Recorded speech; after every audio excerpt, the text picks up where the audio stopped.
Yeah, hi everyone. Just a quick word about Buddhism and Buddhist ethics. When we talk about Buddhism, we're talking about a religion that grew out of Hinduism. Okay, so we're in India, and one of our key figures here is Siddhartha Gautama, who became the Buddha, who became the enlightened one, and he basically taught his followers the Four Noble Truths. The Four Noble Truths. And they are, number one, life is suffering. Okay? From birth to death, life is suffering.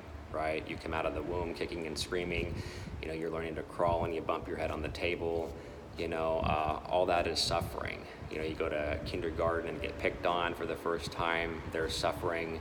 You go to junior high and, you don't get asked to the dance, or you get laughed at because you didn't make the sports team, there's suffering again. High school, college, there's a lot of suffering there. Getting married and people get divorced, there's suffering.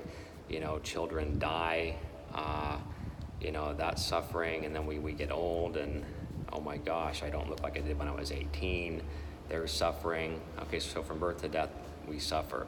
Number two, suffering is caused by desire, okay? In other words, we want things we can't have, or we think that the things that we do have are permanent, like our looks, for example, like our job, like our friends. Well, in reality, all these things are passing away. Okay, all things are passing away. Once we realize that all things are impermanent, life becomes a lot easier and we suffer less. Okay, number three, noble truth number three is we can end suffering by ending our desire. And how do we end our desire? Well, we have to follow number four, the Eightfold Path. Okay, and this is a set of teachings that says we have to have the right speech, the right action, the right livelihood, the right mindfulness, and so on. And all these things will help take our minds off of the things of this world and the impermanence of these things, and it'll really help us to focus on, reaching Nirvana. And Nirvana just means to extinguish. So that desire that we burn with, that desire that, brings about suffering, that desire is going to be extinguished. It's going to be put out once we reach a state of nirvana. Okay?